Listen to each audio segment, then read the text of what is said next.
Okay, today we are going to lay the tarp down for PawPaw's garden, the black tarp. So me and Bri, I think, are going to do that together with some onlookers. Okay, we're done. We ran out of stakes. I tried to bring some metal stakes to help stake down the tarp, but Pop's had some old crushed rock and cement that we were able to just set down for now temporarily so it doesn't blow away. But we've got his okra row right here. His squash is already in the ground here, and then he planted cucumbers along his cattle panels on both sides. So oh, that one is already blowing up. Let me fix it. So he's gonna get him some stakes made up in addition to the little metal ones that I had, and stake it all down real good for the wind. But yeah, it turned out good. Pops has some really good soil up here with by his barn, where he lets his goats and cows and everything in here. So I'm excited for him. I think it's going to look really nice, and it'll be less work for him to have to hoe and maintain and get the grass out and the weeds out. So, and then he's got his little soaker hose draped right now on top. That's connected to his little water manifold that he made. So yeah, it'll be good for him. Good little setup. I like it. Now I'm off to my garden because I need to wrap up all of the frost blankets and the frost cloth and get it stored away. Keep it nice for next season because I'm sure it will come in handy again. So we're gonna go do that at my garden now. Got a little distracted from wrapping up all of my frost cloth because I want to try out, for the first time in the garden, my garden cart. Just want to see how it works, how well it fits down the rows. I was reading some of the comments on the garden cart video that went out today, and a couple of you were like, oh, now she just needs a motor on it, or now Steph needs a little hitch that has a, oh, let me turn it the right way. Now she just needs a little hitch with a cart on the back of it, or like a motor. I totally agree. Here we go. I don't know if you guys can see.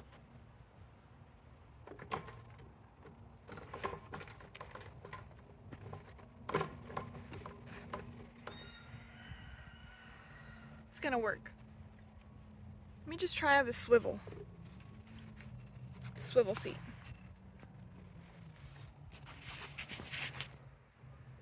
Okay, so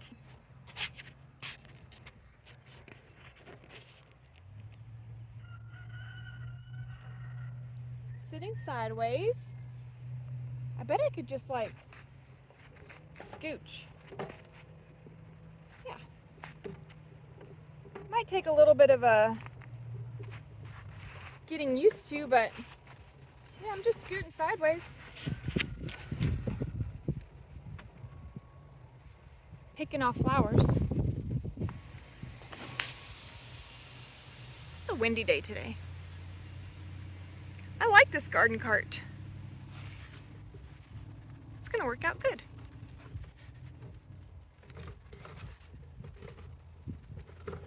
Now I am on an outside row, so I should probably take it on an inside row and see kind of what the spacing looks like with this cart. I did find a stake put it in my basket. Ha! It's the little things in life, guys. You know, this is what it's all about. Let's go try it on an inside row.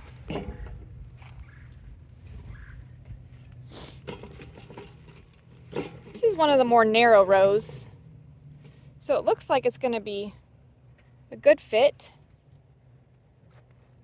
So I'll just check out this cart all the way down and see how it works.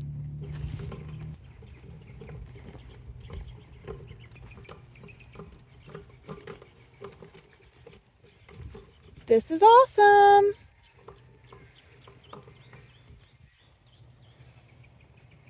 I guess I should be checking out my plants while I'm going.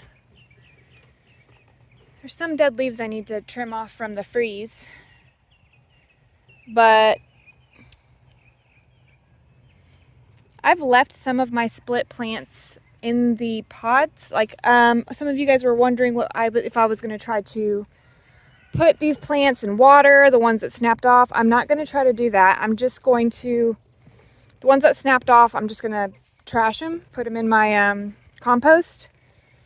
And the ones that have split at the base, like a moderate split, I'm going to leave it and just see. I can mound some dirt back on top of the split and it may repair itself.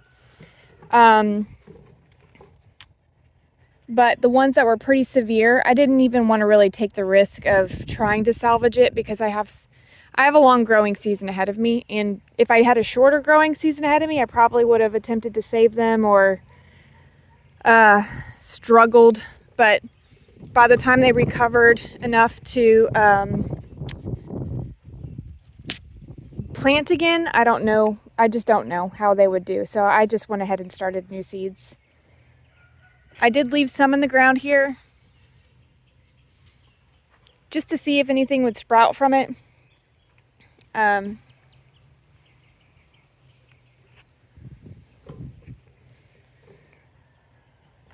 Let's see, like this one, I left it and I'm gonna see if it'll repair itself. Probably mound a little bit of dirt on top of it. I like this cart, guys. This cart is pretty cool. And it's gonna save my back and my knees, I think, from a lot of bending over and tending to these things.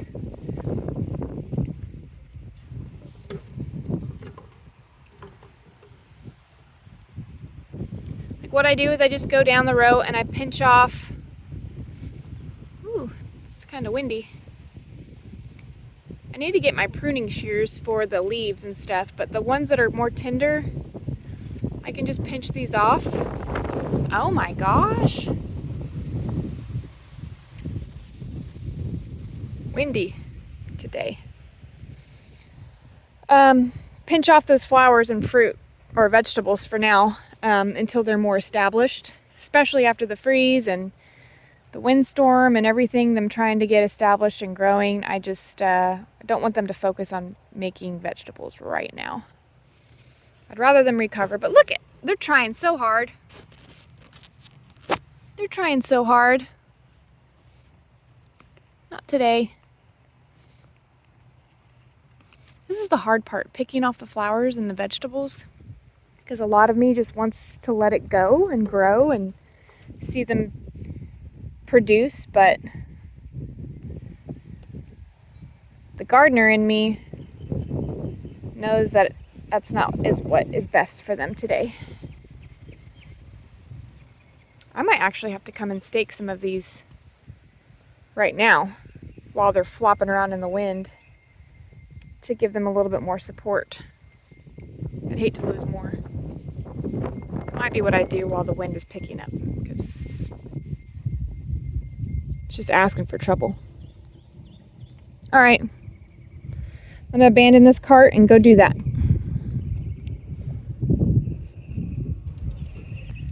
Pretty much every single one is staked now. So we are going to just see how that works out. And hopefully with some high winds and some thunderstorms that we're expecting this weekend coming up, or Thursday and Friday, I think, it will help them out to just stay a little bit stronger. Give them a little bit of a break from everything they've been going through lately. So we'll see. I have not staked the melons. They do seem to be kind of doing a little bit better, but The squash and zucchini are just so big that they tend to want to take flight in the wind with their leaves and everything. So hopefully the melons will be okay. Everything else is looking good. There are a few cucumbers that are pretty sad, but that's okay because Jamie had already started some more cucumbers for me, so I can just actually replace them with those if they don't make it. And right now I'm drying out a bunch of that fabric that I used for the freeze because it was wet, so I want to dry it out and then I want to roll it up nice so I can reuse it and it doesn't get all moldy and mildewy. So that's what that's doing over there, if you were wondering. Yeah, everything's looking okay. Got a few empty holes here and there, but like I said, I'm starting more and we're just going to brace for the storms and roll with it. So that's what we've got going on now. And I want to give you an update on the tomatoes that were not covered by frost fabric. They're actually, I'm pretty happy with the lack of damage the tomatoes took. So there's a little bit of crispy bits, but definitely I think that they're gonna pull through. They're a little bit on the yellow side, so just towards like kind of like the tips of the leaves, but I think the roots are fine. And I think with new growth pushing through, they'll be just fine. So I think these uncovered tomatoes here are gonna be okay. Thanks for coming along this journey with me.